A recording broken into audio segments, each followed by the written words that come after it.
السلام عليكم. البطولة العربية والاستثمارات السعودية. النهارده بقى هنتكلم عن حاجة جديدة وعجباني انا في الفترة دي حاليا، وهي البطولة العربية. البطولة العربية المقامة في المملكة العربية السعودية، واللي تعتبر بتدي فرصة كبيرة للأندية الأفريقية في انهم يكتسبوا خبرة. يعني أندية زي الأندية المغربية والتونسية والمصرية والليبية هيبدأوا يكسبوا خبرة عن طريق ان هم يواجهوا أساطير وأفضل مواهب في العالم زي كريستيانو رونالدو وبنزيما وجوتا وفيرمينيو والناس الجديدة دي. ففي الحالة دي تعتبر قفزة كبيرة من ناحية الخبرة والمتعة والمعنويات، وبرضه تعتبر دعاية للشباب العربي. يعني في مواهب عربية شابة هيبتدي تعمل لهم دعاية من البطولة العربية دي. يعني مثلا امبارح كان أول مرة كريستيانو رونالدو يواجه أي فريق أفريقي وهو الاتحاد المنستيري، وكمان سجل فيهم هدف، فدي تعتبر نقلة كويسة للفرق الأفريقية كمان. فمن الكلام ده نتفق ان البطولة العربية مشروع ناجح جدا للسعودية. بس من الواضح كده ان في تفوق للانديه الاسيويه على الانديه الافريقيه في البطوله دي. لحد دلوقتي اتلعب 10 ماتشات في البطوله، ال10 ماتشات دول اللي كان فيهم فريق اسيوي ضد فريق افريقي. انتهت 6 مباريات من ال10 بفوز فريق الاسيوي، وانتهت 3 ماتشات بالتعادل، وانتهى ماتش واحد بس لصالح فريق افريقي على فريق اسيوي، اللي هو كان ماتش الرجاء المغربي على فريق الكويت الكويتي. فبصراحه في تفوق من الفرق الاسيويه. بس ابرر ده يا جماعه واقول ان الفرق الافريقيه اللي مشاركه في البطوله دي مش فرق اللي هي اعلى مستوى، يعني مش الفرق الصف الاول في افريقيا. فتعالوا نشوف كده الماتشات اللي اتلعبت فيها والماتشات اللي اتلعبت امبارح، وتابعوا معايا الفيديو للاخر.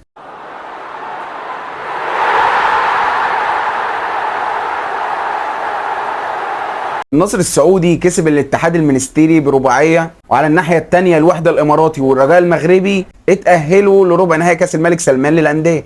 أندية الوحدة والرجاء دول رسميا بقوا في ربع النهائي بعد ما فازوا على شباب بلوزداد والكويت الكويتي. طبعا ده كان ضمن منافسات الجولة الثانية اللي اتلعبت امبارح اللي هو يوم الاثنين. في الماتش الأول شباب بلوزداد خسر من الوحدة 2-1، وفي الماتش الثاني فريق الرجاء فاز على الكويت الكويتي 2-0. وبكده فريق الرجاء وفريق الوحدة يلحقوا بفريق الاتحاد اللي كان أول المتأهلين لدور الثمانية بعد ما فاز على الصفاقسي 1-0 يوم الأحد. في المجموعة الثانية بقى فاز النصر على الاتحاد المنستيري 4-1، وخسر الزمالك من الشباب 1-0. هنا بقى عايز اقف لحظه واتكلم عن حاجه كده. كان في ضربه جزاء غريبه جدا في ماتش الزمالك والشباب اللي اتحسبت لفريق الشباب وسجلها ايفر بانيجا. دي في الحقيقه انا اول مره اشوف ضربه جزاء زي كده بتتحسب.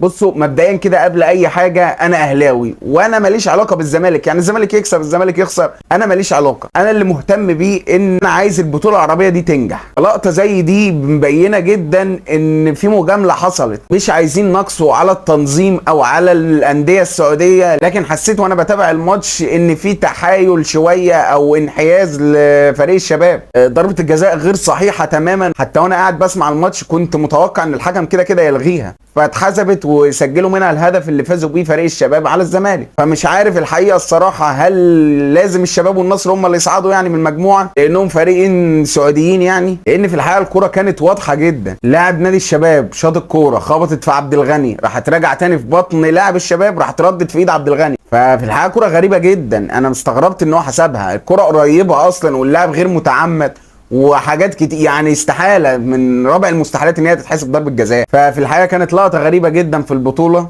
بس كده كده الاخطاء التحكيميه جزء من كره القدم، وبتحصل في الدوري الانجليزي وفي اكبر دوريات في العالم، كمان حصلت في كاس العالم وفي دوري ابطال اوروبا. اتمنى من الحكام ان هم يركزوا شويه في القرارات اللي بيحسبوها عشان لقطه زي دي ما تصيرش البلبله والكلام اللي بيتقال ان هو بيجاملوا الانديه السعوديه. لكن الزمالك برضه لسه ليه فرصه. هتقول لي يا عم ده هيلاعب النصر ومش هيلاعب النصر وكده كده هيخسر والكلام ده. بقول لك لا. على فكره يا جماعه انا اتفرجت على ماتش النصر والاتحاد المنستيري امبارح.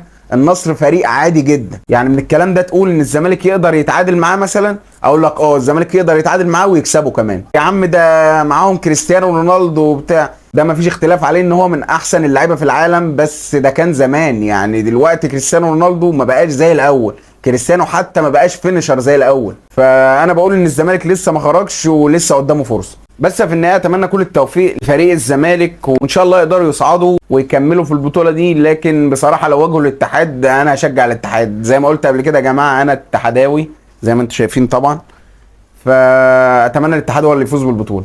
بس كده هو ده كان الفيديو النهارده. لو عجبكم اعملوا لايك وسبسكرايب وفعلوا زر الجرس وتسيبوا لي رايكم تحت في الكومنتات، وتقولوا لي ايه الفرق اللي هتشجعوها في البطوله دي. وبس كده، كان معاكم فريد عصوه، سلام.